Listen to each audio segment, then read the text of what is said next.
Hi friends, welcome back to my YouTube channel. Today we are going to continue my last video, which was on how to get selected in campus interviews and in HR interviews in general.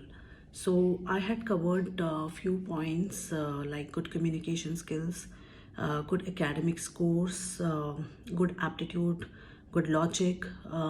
So these are the areas that I had started with, but there are few more which I had told you about in my previous video.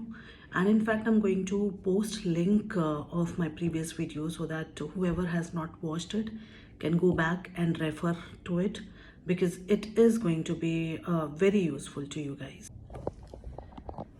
So to continue, body language is one area which is being judged at the start of the interview. How you make that entry into the interview room, to how you make yourself seated, comfortable, but not casual, and how you speak, what you speak, and with what confidence you are talking is being evaluated at every moment. As they say, first impression is the last impression, and the old sayings are not just for the sake of saying, they hold good.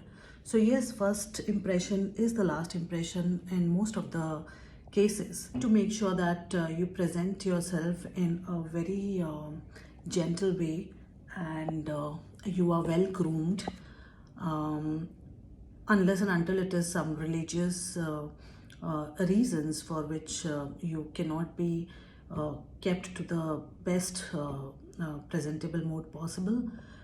You should be well groomed, beard trimmed, hairs trimmed, nails trimmed, and the overall aura that the interviewer would feel from you should be very good and positive. Somebody should not feel, oh my god, when is this guy or girl gonna be out of this room? So that notion or that thing should not come in our mind. So yes, body language and being hygienic and well presented, well dressed is also important when it comes to HR interviews. To the extent possible, be dressed in formals, and your body language, as I said, should not be very casual. You should not be talking in such a way that people get a feeling that this role or this interview is not important to you. There have been cases where students or candidates come to us and say that we are sitting in this interview because we have been asked to sit. So that's very insulting, not just for you guys, but for somebody who's sitting on the other side of the table. So you have to respect people's time. Don't be casual. If you want to pick up some opportunity, be serious about it, and perform your best when it comes to body language. Another important area of evaluation is flexibility of the applicant or the candidate. Flexibility in terms of working in any kind of projects. When it comes to IT, then maybe working on a development or a testing project, or working as a network admin, or working as a support person. So the person has to be really flexible about being part of any project which is identified according to his caliber, potential, training, and business need. Okay. Another area of flexibility is working in shifts. So whether it is IT or non-IT, now people operate in different shifts, whether it is for the reason of the nature of the job, or the infrastructure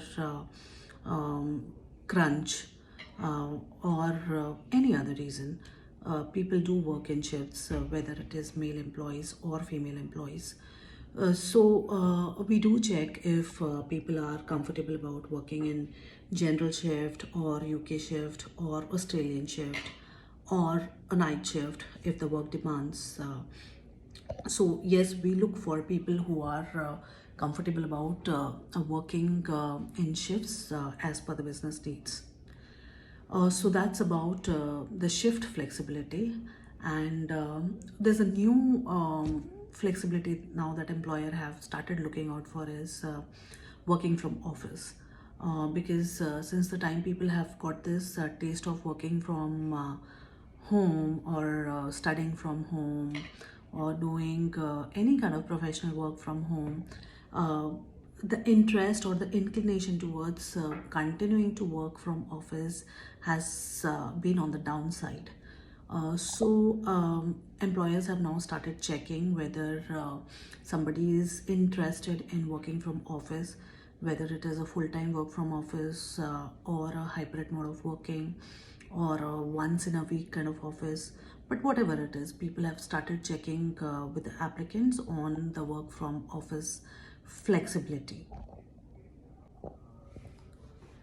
Then there are things like family background, which obviously employers don't get deep into, but then getting to know an overview of where the applicant or candidate is coming from, a short or a brief an overview or introduction of somebody's family background, which gives us an idea of how needy or not needy the person is, or how serious or casual the person is about the job opportunity we are offering.